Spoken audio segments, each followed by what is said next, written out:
Don't know how to build a team from scratch or find good teammates? DreamTeam.gg, the ultimate team building platform. Find and connect with new players, coaches and teams. Manage and monetize your team. Get on fast track to advance from novice to amateur and, if desired, to professional gamer.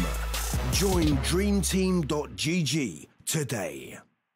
Hey guys, what is going on? I'm talking about angles you can play as a CT player on the B side of Mirage. If this ends up being popular, I'll turn it into a series of videos when I see angles where this all works. So what I'm talking about in the titles, I'm talking about angles that you can't get peeked necessarily by a T player because they have to clear multiple angles at once. An example of what I mean right here is you're coming to B apps and then you want to clear this angle right now. Now, as most of you probably noticed, I've just exposed myself to two different angles, two different bots, two very powerful angles that the CT players can play at. So you can see here, this is an angle here, this is an angle here. And both these angles are very powerful. One, because there's a chance if you come out pre-aiming this one, and this guy's here, he's not there, you're already in strife as a T player, and vice versa as well. You come out like this, now you're in trouble again, especially if you're not moving too fast. This is a bit of a slim angle, but it's still a very strong one. So you can see here, I get this thing, get my one headshot in. And the thing about both these angles right now is they're very powerful because you can reposition quite easily and quite quickly, and make it difficult for the T side to trade you. So even if you do miss this because it's a slim shot, reposition very fast, play another angle like this, another angle however you want to play it, exactly the same for this position here. If you get your one shot, presuming you don't die, you get your one headshot in on the first guy, straight away reposition, play like this, you have time if you want, quickly pull out your molly, chuck it there while you're repositioning, and do whatever you want. That's what makes these angles very powerful, is because it's so hard for the T side to clear them all out, and it really forces them to have great utility usage. Obviously there is the option, you can just do one of these standard flashes, and that will deal with this guy for a second while you peek this angle. But again, this forces good utility usage out of the T side. Depending on what level you're playing at, flashes are not always going to be used in the correct way, and even if they are, there's a chance, like the T side has to take some gambles as to what angles they expect to clear out, what angles they need to clear out. As we continue moving through as a T player now, you're going to see there's so many of these different angles, especially on this B site, that can't all be cleared. You don't have enough utility realistically to take map control at the beginning of the round and also clear out B like this. So as we continue through, so there's our first example, two great spots you can play as a CT player.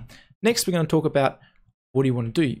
You're probably going to swing around here, you're going to see clear out these angles, this angle you've probably cleared out, and then you're going to swing and see this guy.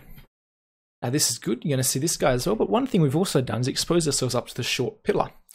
And one of the reasons this particular position here is my favorite is because a lot of players, when they're running onto B, maybe not the first guy is going to run straight past here, you can get a nice easy kill.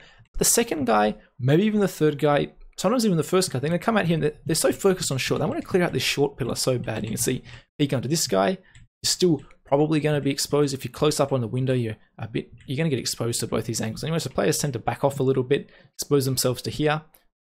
Again, keep swinging, check this one, you're exposed once again.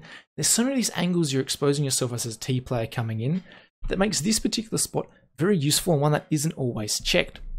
And again, these positions are very powerful for repositioning. This one in particular, very similar to last time. You get your one kill in here, reposition, fall off this way, even just take a shallow angle. Swing like that.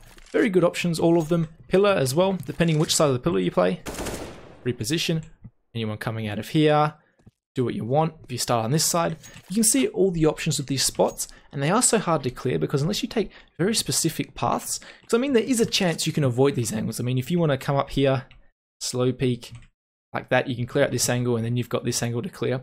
The thing is, when you're a T player entering a site, you don't have 10 years to clear out every single angle. So some risks have to be made, exactly the same as with their utility usage.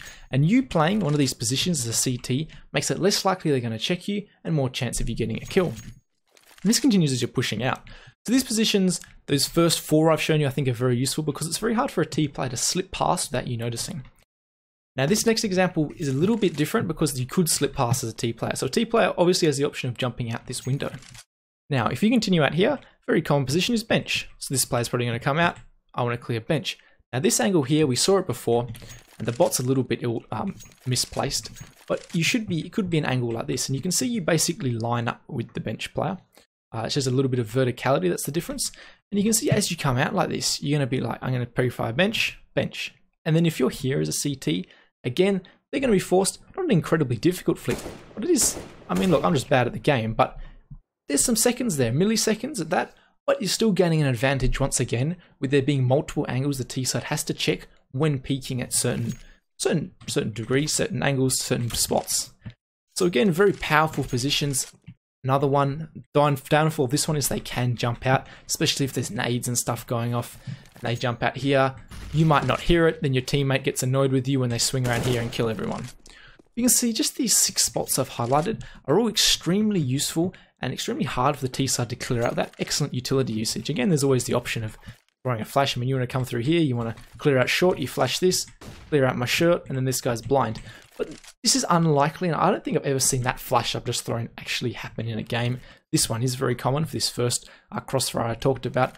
But again, you can see how playing these angles will increase your chances of winning a round and getting a couple of kills. And most of these positions, bar maybe the bench position, are very good for repositioning and delaying even further while your teammates rotate in.